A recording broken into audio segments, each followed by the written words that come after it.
Hello and welcome to the topic Psoriatic Arthritis in the Rheumatology module. By the end of this topic, you should be able to define psoriatic arthritis, classify psoriatic arthritis according to the pattern of joints that are affected, discuss the causes and pathophysiology of psoriatic arthritis. You should also be able to describe the clinical features of psoriatic arthritis, outline the investigations to support the diagnosis, discuss principles of management, and finally elaborate on the complications of psoriatic arthritis. Let's get started. So what is psoriatic arthritis? Here we already know arthritis refers to the inflammation of the joints. The word psoriasis originates from the Greek term psorion, which means to have an itch or an itchy condition. Psoriasis refers to a chronic autoimmune condition which is non-contagious and characterized by inflamed lesions covered with silvery white patches. In a whole, psoriatic arthritis is a type of joint inflammation that happens in individuals with psoriasis. Psoriatic arthritis is also one disease in a group of diseases called seronegative spondyloarthropathies. Spondyloarthropathies are autoimmune diseases that affect the joints, and they are seronegative, meaning that there aren't any specific antibodies, autoantibodies linked to them. Around 10 to 20% of patients with skin lesions develop an arthropathy. There are 5 subsets of psoriatic arthritis, and this has been described based on the pattern of joint involvement with an increased prevalence of spondylitic form in males and rheumatoid form in females. In order from most to least common, they are oligoarticular, polyarticular or rheumatoid pattern, spondyloarthritis, distal interphalangeal predominant, and arthritis mutilans. Oligoarticular type affects less than 5 joints and tend to be symmetrical and is often very mild. Symmetrical polyarthritis, or also known as rheumatoid pattern, affects more of the distal interphalangeal joints and then tend to be affected rather than metacarpophalangeal joints as seen in rheumatoid arthritis. It is symmetrical and it affects more than 5 joints of the hands and feet. Spondyloarthritic type is asymmetrical and typically involves the spine. You may see spondylitis, which is the inflammation of the vertebrae, with or without sacroiliitis, which is the inflammation at the sacroiliac joint. This form commonly manifests in people as inflammatory back pain. Next is the distal interphalangeal predominant type, which generally affects the joints nearest to the ends of the fingers and toes, causing sausage fingers or dactylitis and nails abnormalities such as ridging or pitting. Over time, this type of psoriatic arthritis progresses to arthritis mutilans, where you see extensive destruction of the terminal phalanx, causing a telescopic appearance of the fingers.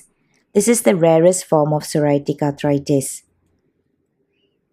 The exact cause of psoriatic arthritis is not fully understood, but we have understood that both genetic and environmental factors have been implicated in this disease. As for genetic factors, first-degree relatives of patients with psoriatic arthritis have an increased risk of psoriasis, 30 to 50%, and of psoriatic arthritis, about 15%. Specific HLA-B and HLA-C alleles have been implicated in the development of psoriatic arthritis. HLA-B27 and HLA-B39 are associated with the development of joint and skin disease. HLA-CW0606 is associated most strongly with early onset, severe psoriasis, and late onset arthritis.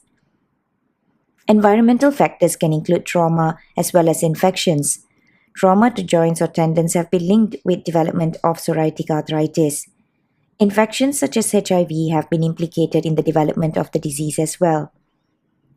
T cells release cytokines which increase inflammation, and this stimulates other immune cells to release tumor necrotic factors of TNF, interleukin-12 and interleukin-23.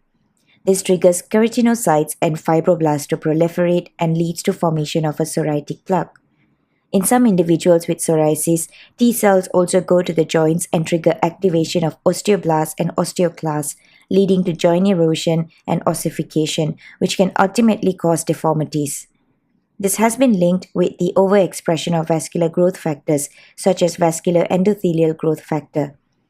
Vascular growth factors work with tumor necrosis factor to cause bony destruction. Cytokines lead to osteoclast activation, causing joint erosions and osteolysis. Cytokines have been found to have a role in synovitis in psoriatic arthritis. The symptoms of psoriatic arthritis include pain, swelling, and stiffness in the affected joints. This is because psoriatic arthritis is inflammatory in nature, hence these joints are generally red and warm to touch. Psoriatic arthritis tends to affect the distal interphalangeal joints. It can present with or without associated psoriatic skin lesions or only with nail malformations. If there's no obvious skin lesions that are visible, the clinician must look for psoriasis in hidden sites such as the scalp, intergluteal cleft, and umbilicus. Nail involvement includes onycholysis, transverse ridging, and nail pitting. The vertebrae may be asymmetrically affected, and there may be involvement of the atlantoaxial joint with erosion of the odontoid and consequent subluxation.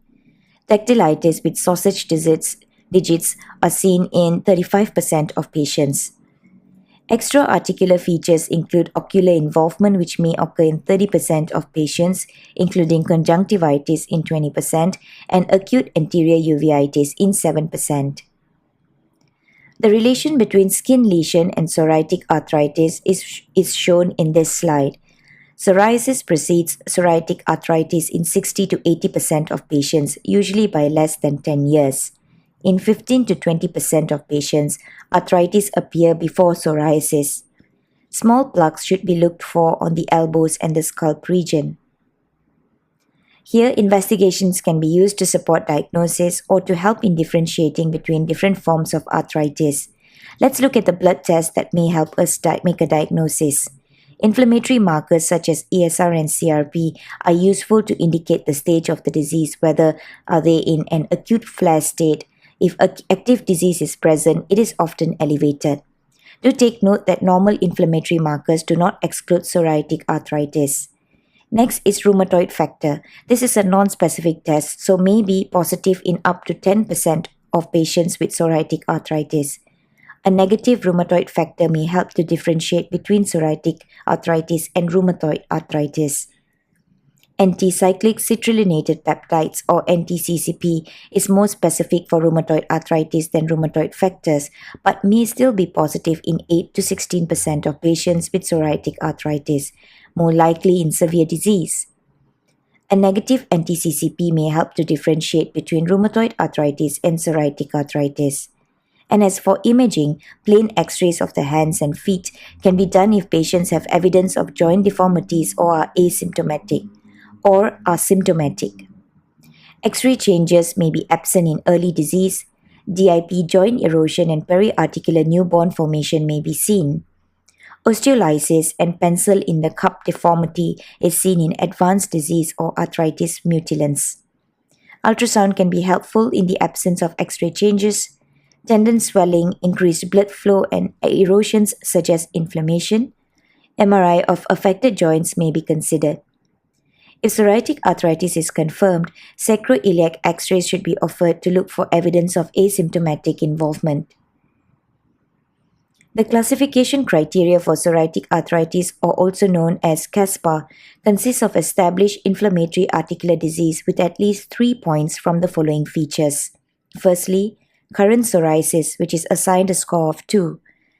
History of psoriasis, in the absence of current psoriasis, assigned a score of 1. Family history of psoriasis, in the absence of current psoriasis and history of psoriasis, is given a score 1. Dactylitis, juxta-articular newborn formation, rheumatoid factor negativity, and nail dystrophy are given a score of 1, respectively.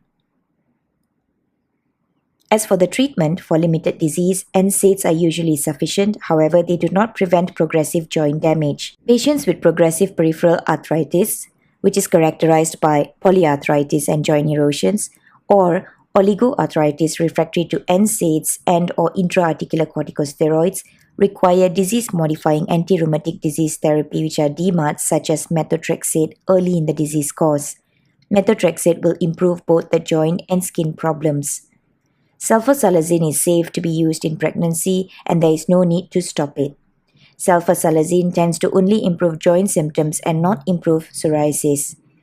Tumor necrosis factor TNF-alpha inhibitors may be considered as second-line therapy for most disease manifestations. This is added if there is no response to an adequate trial of two DMARDs, for example, leflunomide, methotrexate, or sulfasalazine. NICE guidelines suggest the use of apremilast, which is a phosphodiesterase 4 inhibitor. It reduces inflammatory cytokines and mediators associated with psoriatic arthritis. Apremilast alone or in combination with DMARDs are recommended only if peripheral arthritis with 3 or more tender joints and 3 or more swollen joints are seen. There's no response to adequate trials of at least 2 standard DMARDs. It is stopped if no or inadequate response is seen in 16 weeks of therapy. Complications are seen, and this can be related to the disease itself or the medical management. Firstly, joint deformity is something commonly expected in cases where treatment is delayed or inadequate effective treatment is received. Progressive disease is associated with joint destruction and resultant deformity. Examples are shortening of the digits due to bone lysis. Next is the functional limitation experienced due to the pain and joint deformities. This can cause difficulties with work and activities of daily living. Let's look at the cardiovascular risk. Patients with psoriatic arthritis have been shown to have higher rates of hypertension and ischemic heart disease. Risk is higher for patients with diabetes and obesity as comorbidities. An association between psoriatic arthritis and metabolic syndrome has been demonstrated, which is thought to play a role in this condition. And lastly, malignancy. Treatment with DMARDs have been associated with an increased risk of malignancy. The NICE guidelines recommend advising patients on a TNF-alpha inhibitor such as infliximab, etanercept, and golimumab, as that they are at increased risk of skin cancer.